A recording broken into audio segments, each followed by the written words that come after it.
Welcome back to the Nebraska Shootaround podcast. I'm your host, Jacob Bigelow, the men's basketball beat writer for Varsity. And joining me as always is my co-host, Jacob Bigelow, the contributor to Huskers Illustrated. Normally I'd ask how you're doing, but I'm going to bring you in by asking, how the heck did Iowa pull off that win against Indiana? That's an excellent question. I think that might have been one of the more ridiculous college basketball games I've ever seen, just between the atrocious officiating, not a good stretch for Courtney Green, and then Race Thompson gets hurt, and all of a sudden Indiana can't double Chris Murray anymore because they don't have anyone really capable of doubling him with Trace. And Iowa, they can make shots in a hurry. They come back. They were down 21 at one point, and they finally get off the schneid for a win in Iowa City against number 15 Indiana. There was a moment where Fran McCaffrey was getting in the Iowa staff's face, complaining about an assistant coach talking to the ref. Fran did the old Hoosiers give me a technical when his team was down 20 just before the under 12 timeout in the first half, and it wound up working in the end. But that was just plain ridiculous. Trace Jackson Davis and Chris Murray finished with dueling 30 pieces. They each had 30. They each also made 11 field goals. Trace was 11 for 20 and Chris was 11 for 18. 11 and 10 for Murray and 11, 9 and 3 for TJD. And then I think I reaffirmed my, I don't know, love is a strong word, but watching Purdue, Ohio State tonight and then Indiana, Iowa, I had a little doubleheader. You were down in Auburn checking out one of your AAU guys tonight. Yeah. But I really enjoy Jalen Hood-Schifino, and I really enjoy watching Bryce Sensabaugh, two really good freshmen in the Big Ten. Who won't be in the Big Ten for long. But who will not be here for long. Enjoy them while you can. But, you mentioned, when last time I looked, Iowa was down like 20-4 or something like that out of the gates. And I'm like, okay, don't need to pay attention to that. And then hop back on later and it's like, wait, this is going down to the wire and it's tight and this game's still going. Like, what is going on here? And this is Iowa's first game following Patrick McCaffrey's announcement that he is stepping away from the team to focus on overcoming his anxiety issues. So wish him well. Good for the Hawkeyes to kind of get this win coming off of that announcement. But yeah, it's bizarre night, crazy night in the Big Ten, and I did not see any of it. But what I did see was Nebraska getting run off the floor against Michigan State, and that's what we're here to describe. Juwan Gary called Nebraska's win over Iowa the first step, and I think we can go ahead and call this loss at Michigan State a step backwards. Not just because of the loss. I mean, you're gonna have nobody's beaten Michigan State at the Breslin Center yet this year. This calendar year. Yeah. Well, Northwestern got them there. Oh, is that? I thought that was at Northwestern. If I remember right, double checking. Yeah, Northwestern got them there on December 4th. Wow. Okay. So it is home. Whoops. Disregard that. It's something not many teams do. Like you got. Regardless, it's one of the toughest It's one of the toughest places to play in the Big Ten. I heard all about it for 3 years. It's not easy to waltz right in there and go and win. Walter Pitchford's not walking through that door to make a bunch of threes like the 2014 team did up there. And I think the biggest thing, it's not just the loss, it's the effort. It's how it looked.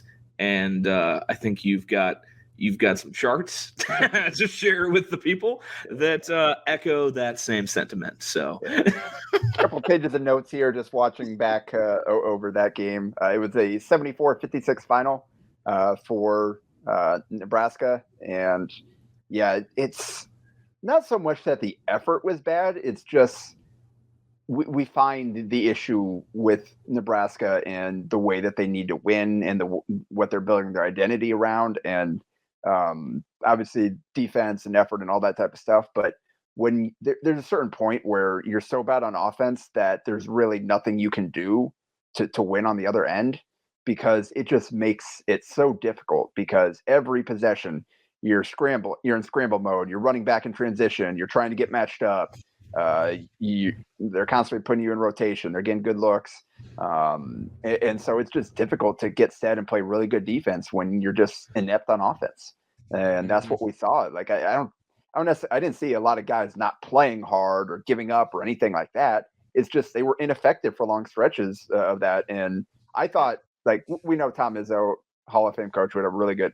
They looked like a team that had studied Nebraska's defense and knew exactly how to attack it, where the weak points were.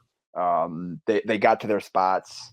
I'll talk about that a little bit more as we get into the notes section here. But anything off the top that stuck out to you about that you want to hit on before I kind of dive into that's what I was gonna say. You took the words right out of my mouth. This looked like Izzo wrote a how-to on how to dissect, the defensive game plan. That's what good coaches do. Obviously, I know Coach Izzo and Coach Hoiberg are really close. Obviously, Fred's son Jack played there for 4 years as a walk-on, and I know Fred spent quite a bit of time in East Lansing during his time with the Bulls and his time between when the Bulls let him go and when he took the Nebraska job. So they're both pretty familiar with each other's schemes, how they see the game, things like that. But yeah, that you took what my biggest point was going to be, and it's good coaches, they game plan down to a science, and it looked like the Big Ten's angry elf, Mr. Izzo, wrote a how-to on how to attack Nebraska, because they did it, and they did it to a T. Yep, and right off the bat, kind of set the tone for the game.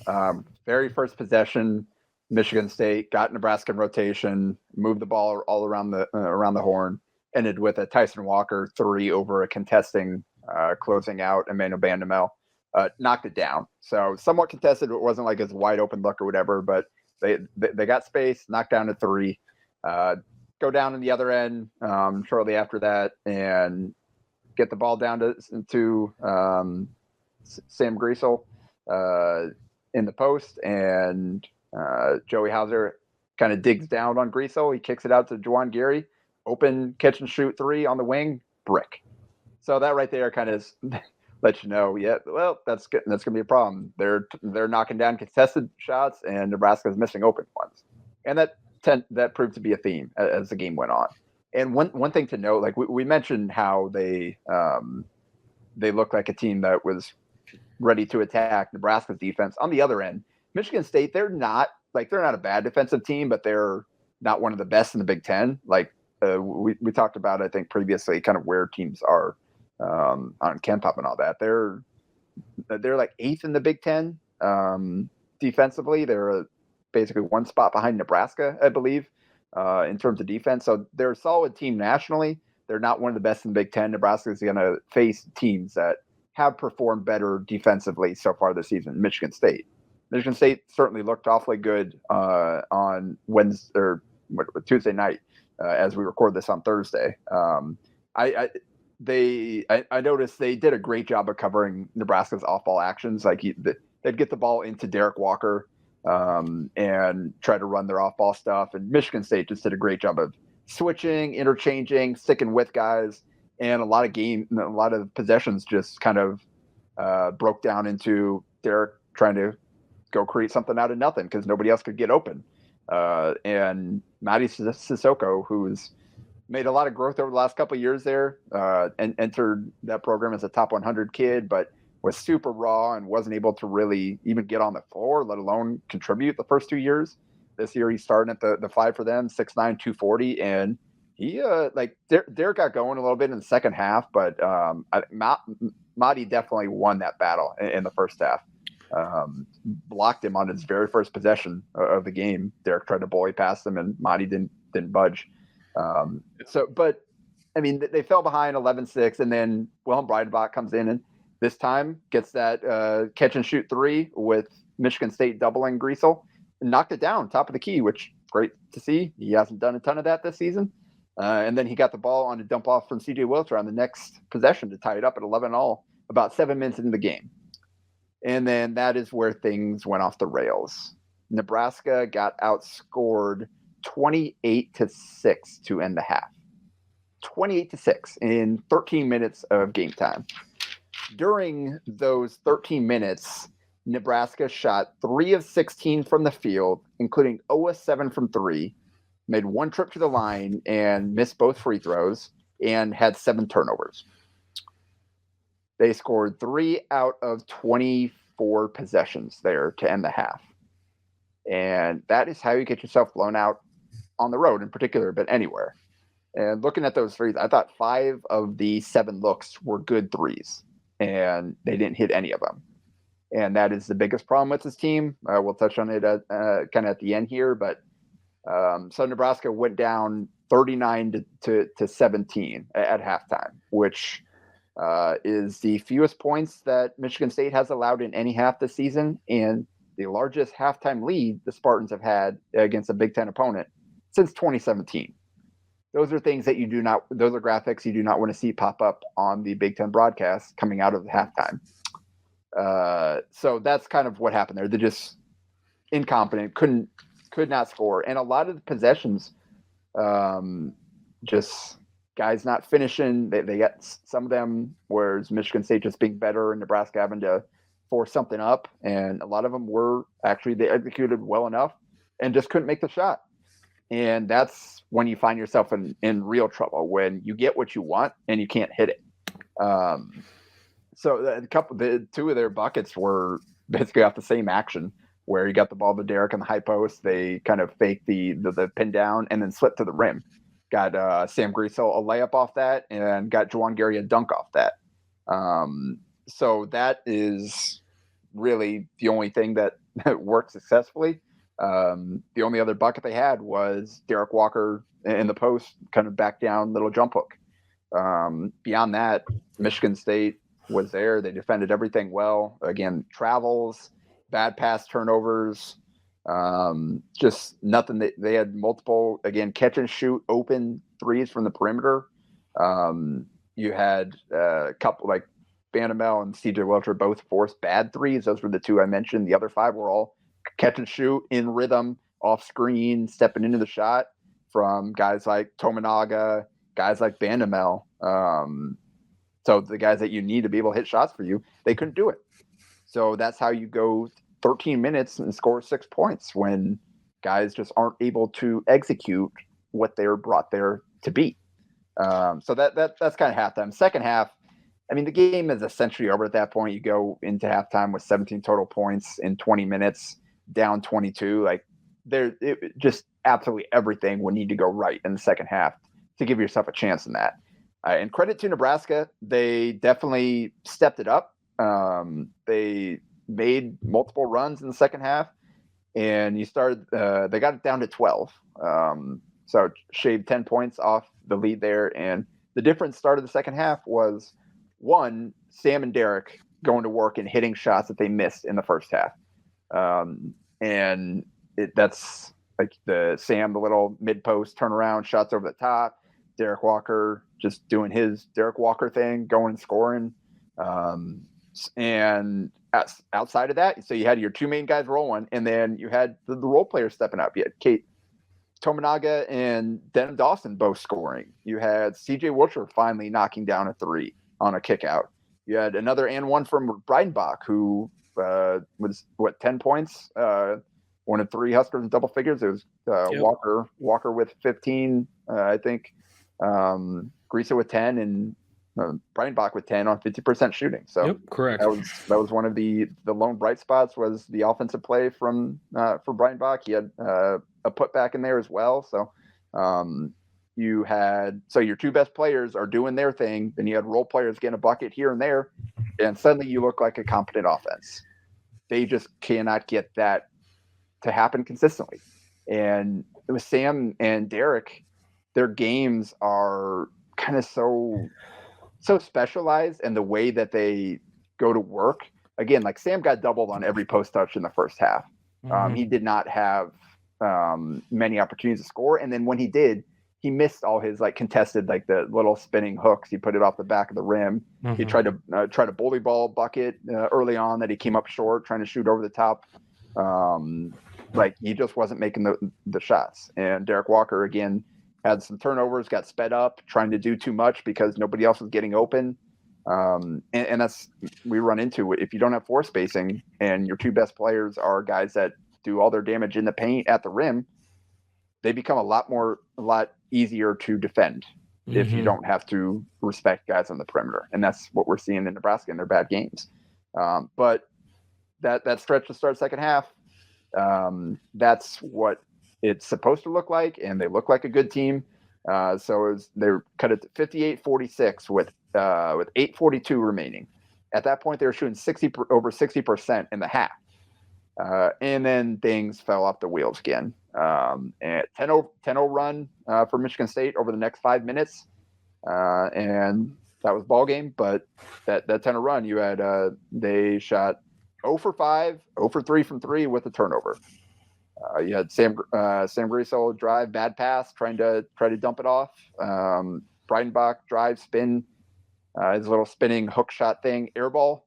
You had CJ on that kind of same pin down slip, pass down look that they scored on twice in the first half, got blocked from behind. May have been goaltending. I'm not totally sure.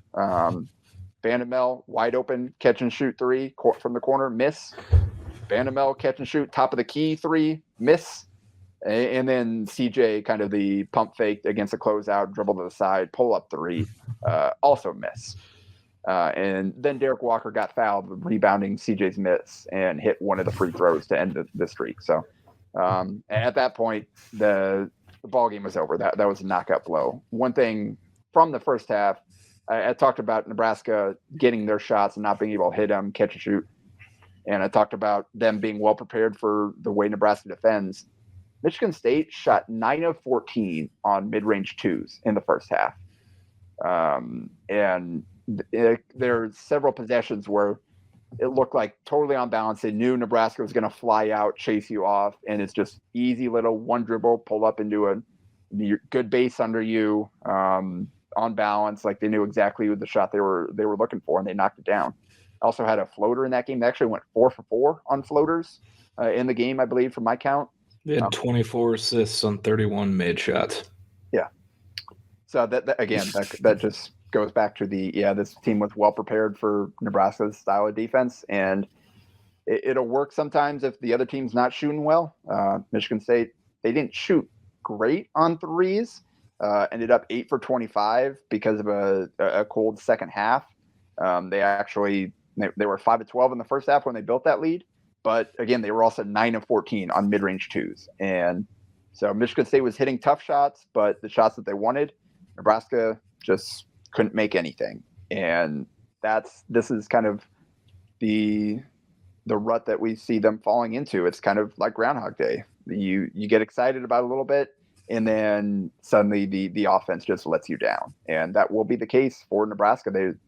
Until guys start shooting better, then they're going to have trouble, because this offense has such a ceiling. Would you like to hear the 3-point shooting numbers for the 4 Big Ten games so far? Sure. I will also say another thing. You said that you made the point the effort wasn't terrible, but Nebraska also got dominated on the boards. They got out rebounded by 17, 46-29. Like I said, 24 assists on 31 made shots. That's ridiculous. That's very efficient for Michigan State. And when you go up against Izzo, there are times where it can feel like death by 1,000 paper cuts, because he just knows how to dissect you and everything. No matter the pieces, he has. We kind of saw what they need Mady Sissoko to be. He had kind of been up and down, inconsistent.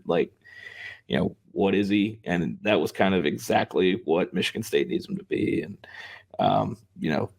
12th year senior Joey Hauser gets a double. I mean, it's just they had almost everything going right for them, and Nebraska was the polar opposite. So, yeah. So 2 for 16 from 3 is what they finished in that game. Also 8 for 20 from the foul line. That's not gonna cut it. Like No. I talked about needing everything to go right to get yourself out of a hole. Yeah, shooting like that from the free throw line, that is not everything going right. You cannot give up those points at the line. And Nebraska is currently 330th in the country in 3-point shooting, which is the worst percentage since the 2014-15 season, which was the year before I started covering the team. And they are 339th in free throw shooting, 63.4%. So you're not shooting threes, you're not hitting free throws, and you don't get to the line either a ton. So like if one of those two, like if you get to choose one to fix, it would definitely be the 3-point shooting, but that doesn't look to be anywhere in sight because in 4 Big Ten games, Manuel Banamel is your attempts leader. He has 6 for 24, which is actually better than his overall shooting percentage on the season, which is shooting percent. Yeah, I was going to say it's 22.4%, I believe. Yeah. Oh God. Second is CJ Wilcher, 6 for 19, 31.6%. Third, Keisei Tominaga, 5 for 17 at 29.4%. And then Juwan Gary is your other big attempts guy at 4 for 15 at 26.7%. So that's what the conference 3-point shooting numbers look like. On the season, Tominaga is down to 35.9% after a hot start. Wilcher is at 33.8%, which is not nearly good enough for the kind of player he is and for his flaws in other areas. And Manuel Banamel, 22.2% is actually what it was. It feels like we talked about 3 straight episodes now, but I just have a hard time seeing this team going anywhere if he doesn't at least approach the 35-36% mark that he was the last 2 years at Michigan State. At SMU, right? Yes, Michigan State was where they played on Tuesday. Sorry, words are hard sometimes, but I completely and totally agree. You had a really good column about how they need shameless plug, hailvarsity.com. Go check out Jacob's Padding the Stats column. It's a really good read every week. But I mean, to put it bluntly, I mean, Wilcher and Banamel need to show something on offense. You kind of alluded to it, like, that's why CJ Wilcher's on the court, is to be a shooter. His deficiencies in other areas, mostly his lateral quickness and on the defensive end, that's too much of a drawback to leave him on the court if he's not making shots, because one thing's got to try to counterbalance the other. And we've kind of been questioning Banamel since before the season even started, and now it's kind of rearing its ugly head because, I mean, he's not just like missing open shots, and he's missing open shots bad, and it's not it's not pretty, numbers wise or aesthetically. It's not pretty, and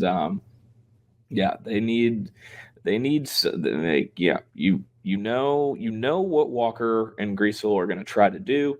They're probably each good for around 10 points a game at the floor.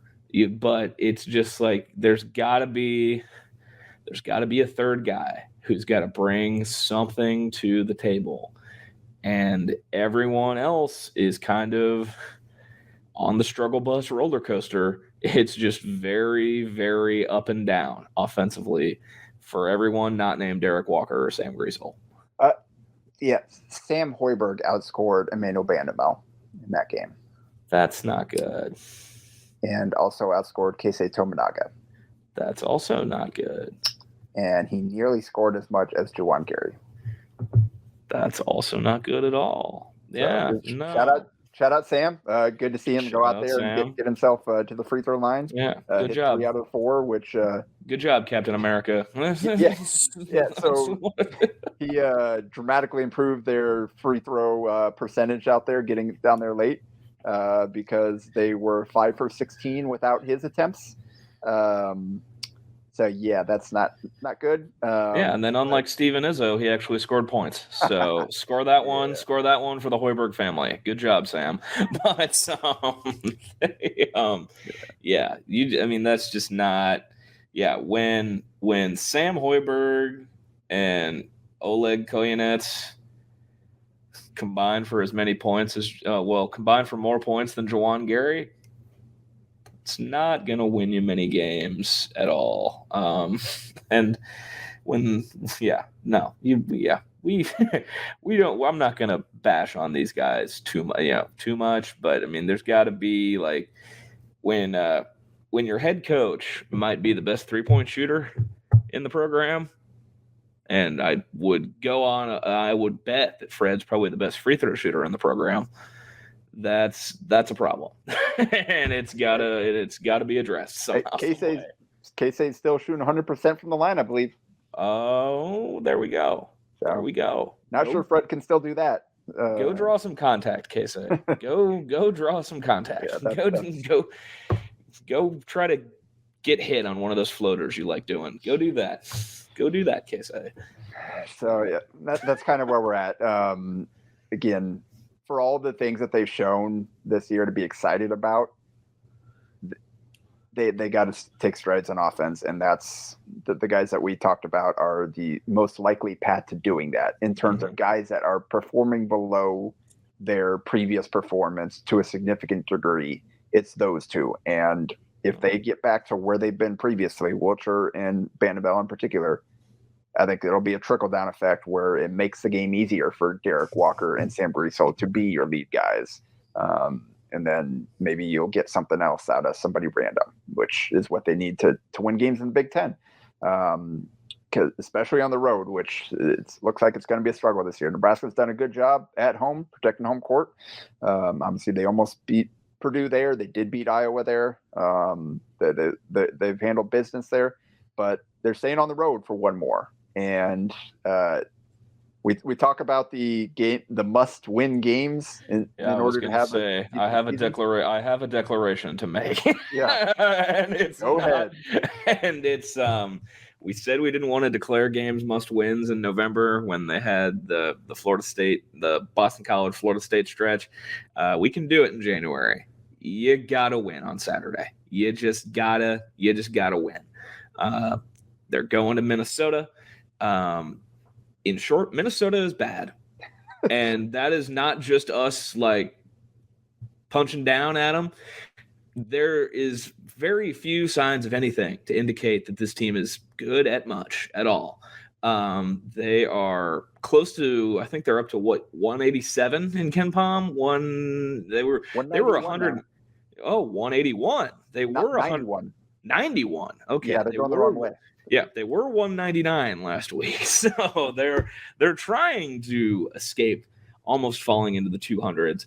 But it's going to be a Saturday morning, 11 a.m. game at the barn, where I'm sure Minnesota is still on winter break, so the students won't be there on campus.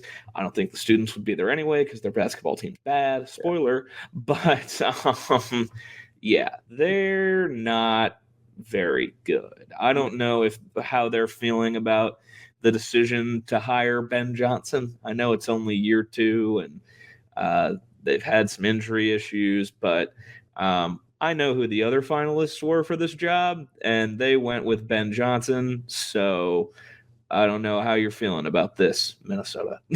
They are the worst offense in the Big Ten by a significant margin. And they are also the worst defense in the Big Ten by a significant margin. So, yes, that kind of adds up to far and away the worst team in the Big Ten. And like we said, 191, they're under 100 points per possession, adjusted offensive efficiency, or per 100 possessions, whatever it is. Yeah.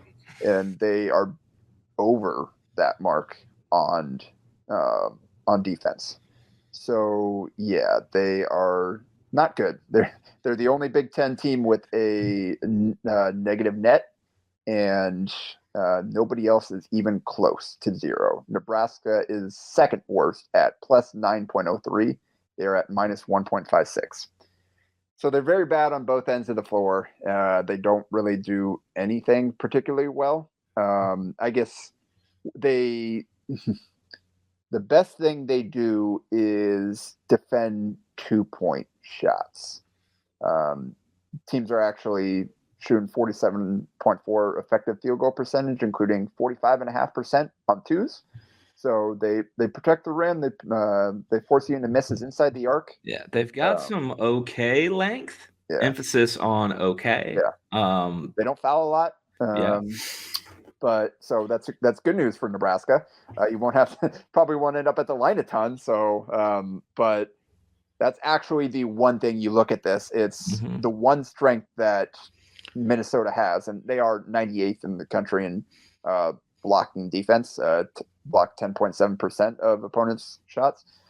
So Nebraska's strength on offense is their interior scoring, and Minnesota's strength on defense is their protecting the rim, protecting 2-point shots.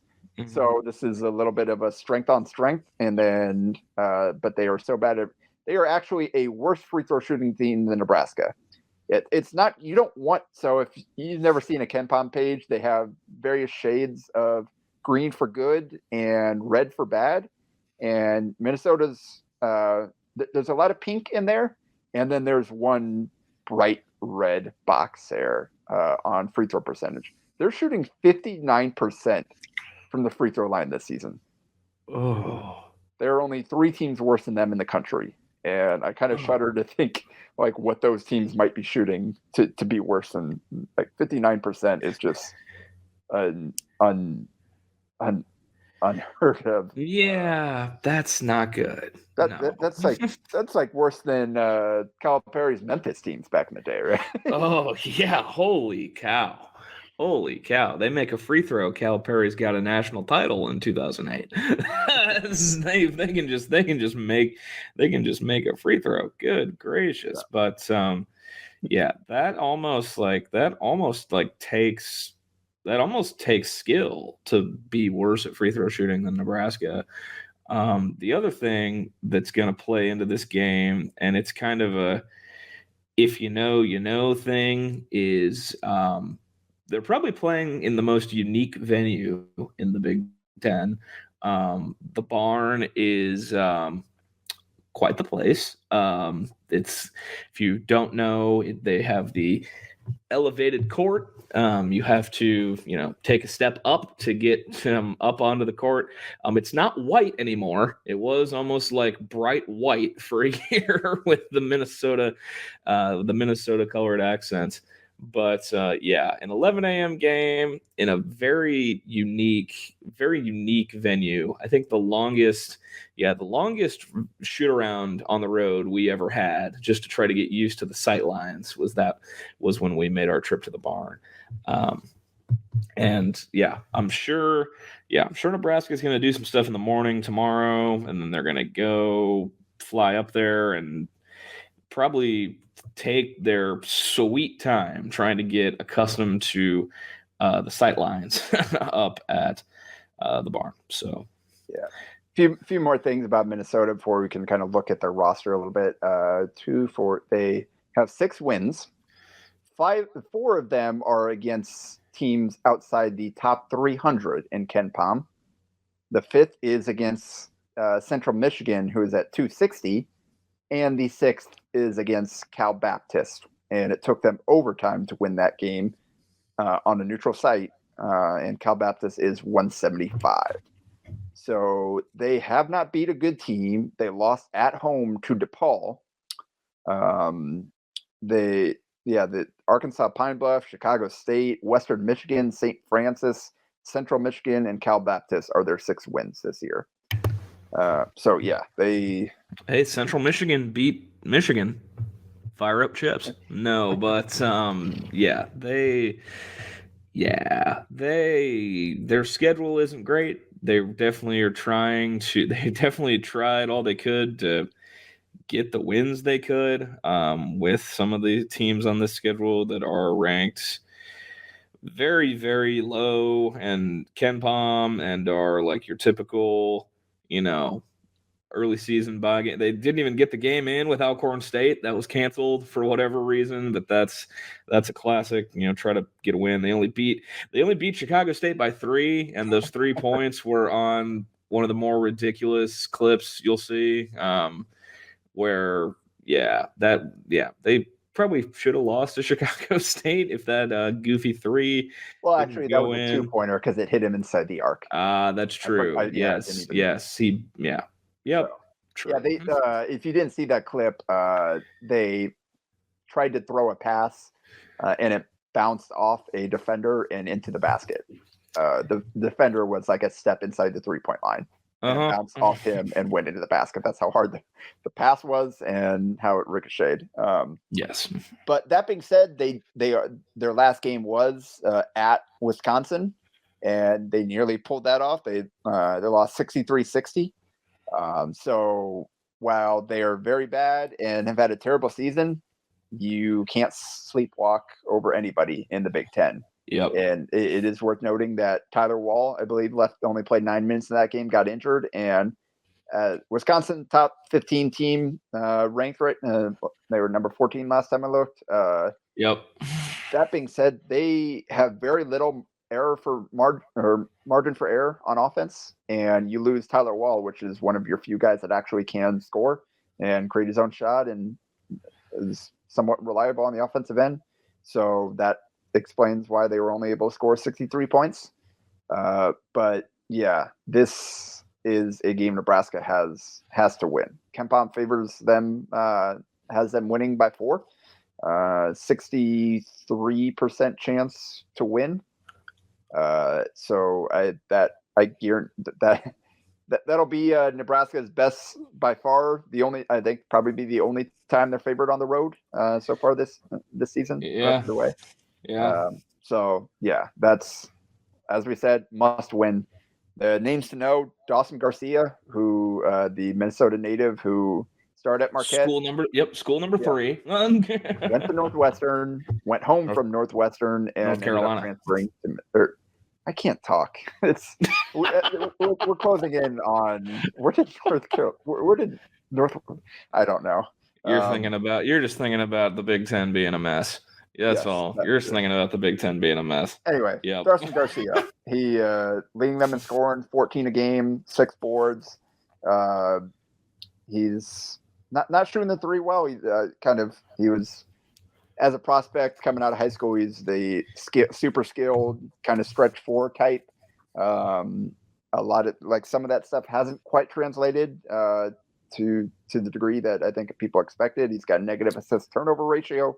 Again, shooting 27% from 3, but he is still leading them in scoring in 6'10", and has some ability. So that'll be an interesting matchup with him, Juwan Gary. We'll see how they match up there. Jamison Battle was their best player last year, bucket getter. Came into the year and missed some games with some injury, missed the first 4 games, and has not been great since he's been back. Just under 13 points a game, shooting 33.8% from 3 on 7.5 attempts a game, and 36% on 2s. And Talon Cooper is their point guard, transfer. Super bizarre stat line. We talked about this before recording, but I found something else that makes it even more bizarre. So Talon Cooper, transfer in, 6'4" guard, senior. He is shooting 55.6% from 3, and only on almost 3 attempts a game, only 38% on 2s on 5.5 attempts a game. And then he's shooting 51.2% from the free throw line on about 3 attempts a game. My goodness. I don't think I've ever seen someone on significant attempts shoot higher from 3 than both their free throw and 2-point percentage. Yeah, that's a roller coaster. Transfer in from Morehead State, and those are the three names we listed. Those are their three guys who average double figures. Mostly going to be the two-headed attack of Garcia and Battle, I feel like. Definitely a lot of Minnesota kids on the roster. That was kind of the big complaint under Richard Pitino, was them continuing to let Minnesota kids leave the state. Ben Johnson is from Minnesota. He played at Minnesota, so they are definitely trying to put an emphasis on in-state recruiting. A lot of Minnesota kids up and down the roster. Yeah, Farrell Payne is one of those, and he's the guy that we talk about, kind of their interior defense. 1.2 blocks a game as a true freshman there for them. Shooting 72% from the field, but only taking 4.5 attempts a game. So I think mostly out there for defense, only playing 20 minutes a game, but he is someone that you'll have to be aware of when you get in the paint. It's their main shot blocker. And then beyond that, it just kind of Taylor Cooper is actually second on the team in blocking average at 0.09 as their point guard. Yep. All right. So that's, I think, all we need to say about Minnesota. If Nebraska loses this game, then next episode is not going to be fun. No. So hopefully they will take care of business, and then because the schedule gets tough after that, we won't record until after the Illinois game next week. So that is an Illinois team that beat UCLA and Texas. And then completely fell apart after that. Yep. So I don't know what to expect from them. They are 40th in KenPom right now, but they beat Texas on December 6th in overtime. Huge win for them, especially bounce back after losing to Maryland. And then after that, they have a loss to Penn State by 15. They have in Champaign. Yeah, I was at home. They beat Alabama A&M, which is 328th in KenPom, so it doesn't really count. They got destroyed against Missouri, lost that one by 22. They gave up 93 points to Missouri. Came back home and beat a even worse Bethune-Cookman team by a lot. And then they went on the road and lost to Northwestern by 13. So they have 3 double-digit losses and 2 wins against bottom 40 teams in the country since that Texas win. They will face Wisconsin on Saturday at home before that Nebraska game. So, they're 63rd on offense and 30th on defense in KenPom.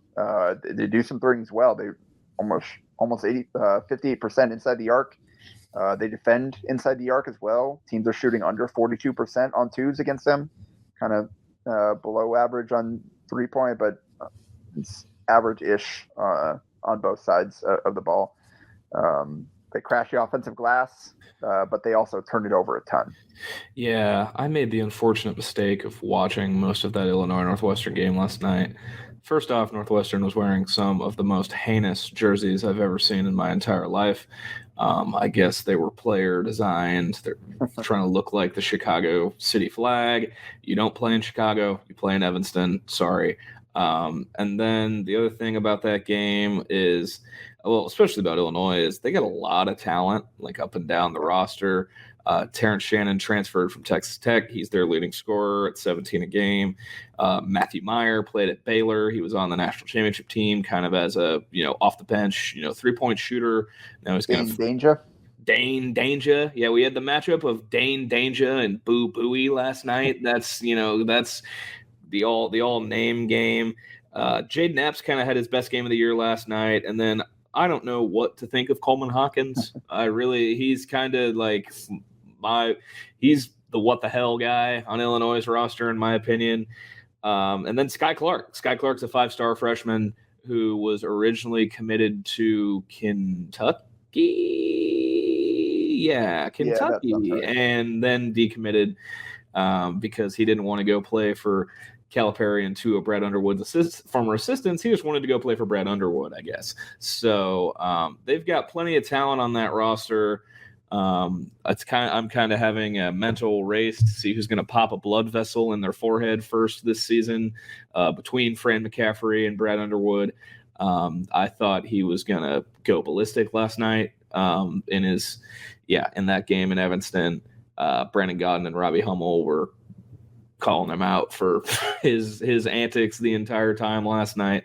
So don't really know how that's going to go. Maybe we'll get a Brad Underwood post-game fart noise on Tuesday night at PBA. But, you probably won't hear from us again until after that.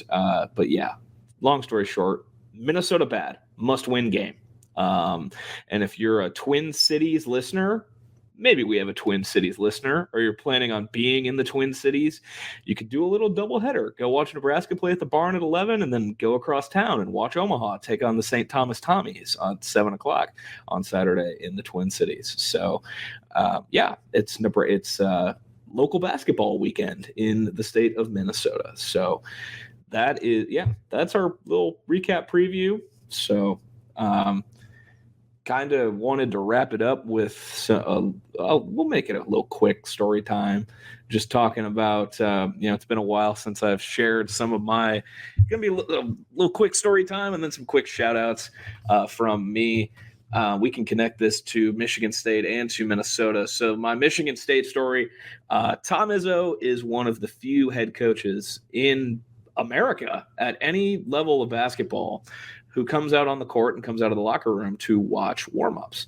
So I forget which year it was, but I was sitting on what's usually the visitors bench at PBA, just watching guys get shots up. I hear someone sit down and I hear a raspy voice go, "Hey, hi, how you doing?" I'm like, what the hell? And I turn my head and it's Tom Izzo just coming out in his shirt and tie to watch warm-ups. So I thought that was pretty funny.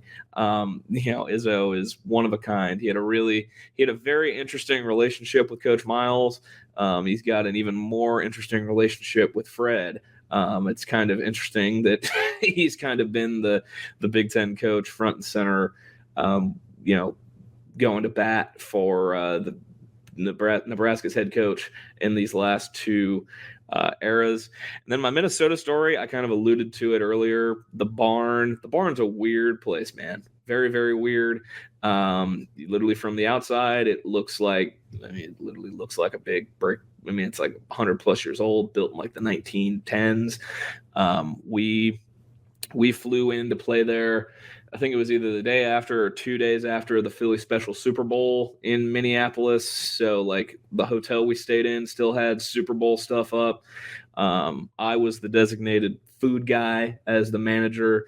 So I got to walk a couple blocks in below zero Minnesota cold to go pick up Buffalo Wild Wings for our guys. That was, you're probably thinking Buffalo Wild Wings, that's not very healthy. It wasn't. That wasn't the most unhealthy thing we ate during my time as the food guy. But some of these Big Ten towns, they don't exactly have health food chomping at the bit. And evident, an abundant for guys to order. So that was an interesting time. Thank God we won that game. Smallest locker room in the Big Ten, Barn. Tightest hallways in the Big Ten, the Barn. Just a weird setup, weird place. It's even weird watching on TV, just like the way the court's set up. Oh yeah, and if we were going to this game, we'd be in the rafters almost. Like that's where they put media people, was up on a perch in the rafters. Pretty sure that Minnesota game was also the game where Kent called Richard Pitino a jackwagon because Richard got teed up, ripped his tie off, and was just getting very, very animated as Patinos do. But yeah, that was my memorable visit to the Barn back in the day. And we can use that to segue into the shout outs, because shout out to former Husker Eduardo Andre, who ended Richard Pitino's bid for a perfect season. with Fresno State, who not having a great season, but they beat New Mexico the other day, tumbling the last remaining unbeaten team in the country, because Purdue went down, then UConn went down, and New Mexico was the only one left. And then Fresno State with 12 points off the bench, I believe it was. 12 and 8. Yep. 12 and 8 for Eduardo. Yep.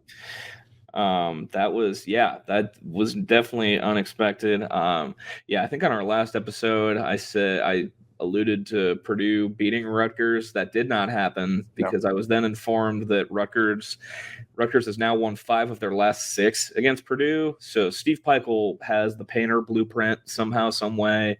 That was a wild game. It was kind of going on at a weird time on Monday, like the in-between of the Rose Bowl and everything that happened on Monday Night Football. It was kind of in a weird spot. It kind of got lost in the shuffle. But Cam Spencer cans a top of the key 3 late, and Rutgers goes to Mackey and hands Purdue their first. Purdue basketball. Purdue basketball has been ranked number 1 twice in school history, and both times they have 1 lost to Rutgers. And 2, I'm saying this because I spent a good time talking to him when I was manager in the conference. Robbie Hummel's been on the call for both losses to Rutgers. An all-time Purdue legend has been the color commentator both times that Purdue has been ranked number 1 and lost to Rutgers. So that's amazing. If that happens again, Robbie, we're gonna ban him. Yeah, Robbie, go to another game, man. go to another game. So that happened. Also, I'm just going to say it now. Maryland basketball was broken. I've kind of alluded to this for a while. They started off the season looking like, Kevin Willard Seton Hall team, and they've definitely not just coming back to earth. I think they're now below the surface. They got punked by Michigan, and then they lost again to Rutgers tonight. Not a good spell for the Terps right now. They've lost 5 of their last 7. The wins are against St. Peter's and UMBC. Like you said, it's going poorly. I described them like someone flipped the turtle over onto its shell. And, they can't get back up. Yeah. They cannot get back up. So 3 final shout outs for me, and they're all the 3 people that I used to work with. We'll start with the obvious, and that is Mr. Tim Miles. San Jose State is 11-5 on the season. They knocked off UNLV and Colorado State last week to open Mountain West play. San Jose State, they had never been 1-0 in Mountain West play, let alone 2-0. They had never been at or above 500 in Mountain West play, and they also haven't had a winning season in 12 years. So there's going to be a lot of instances like that where this is the first time since, or the first time whatever for San Jose State this year. And that's, just happy for Coach Miles. The crazy thing about this, so obviously Nebraska fans are very aware of the kind of teams that Tim Miles had here, and what those teams did well, what they didn't do well. The San Jose State team is 89th in the country on offense and 169th on defense. They're winning with offense. But what are they ranked in tempo? They are 351st. Bingo. So, they will grind you to death on offense. But they are winning with offense. They have a really good player in Amari Moore. So their games are on late. You have to either hope they're on CBS Sports Network or somewhere like that to watch them. But I know that Colorado State win was big for Coach going up against Nico Medved, coaching in an arena that he had 5 really good years at, going back to Fort Collins and getting that win. Also the first win over Colorado State in San Jose State history. So they're doing a lot of firsts for San Jose State basketball this year. And I know since Coach has gotten there, they've gotten a very good influx of support financially. They play in an arena that was built in the 70s, and it looks like it's still stuck in 1970. In San Jose, they got a new video board. They had a fan vote for a new court that glows in the dark, but they haven't had that yet. They haven't brought out the court that glows in the dark. They've just been playing on a plain wood court with just black lines and a black circle like you'd see at a YMCA. Maybe they need to keep that, because that's how they've had good luck with that so far. So kudos to Coach Miles.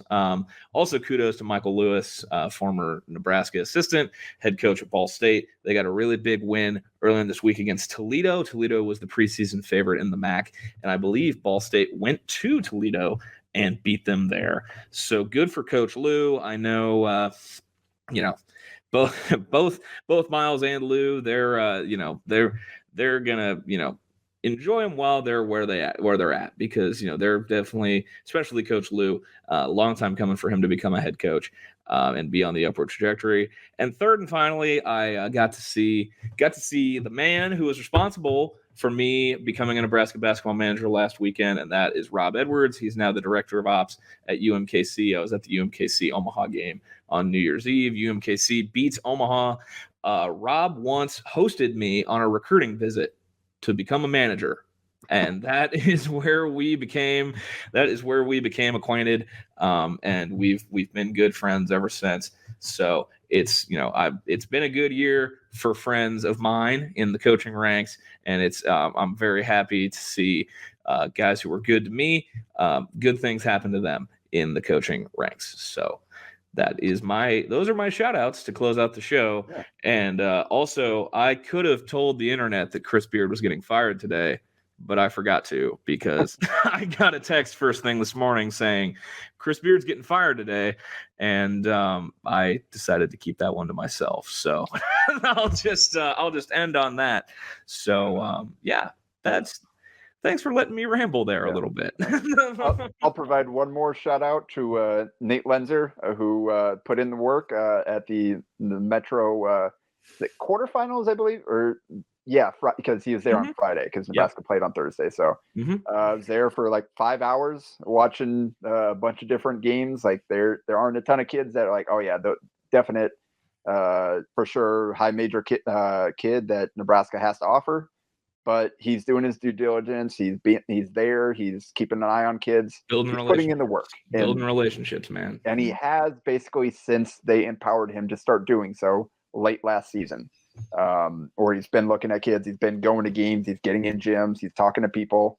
I think he had a big part in Cale Jacobson ending up at Nebraska because of some of those efforts and familiarizing himself with local talent.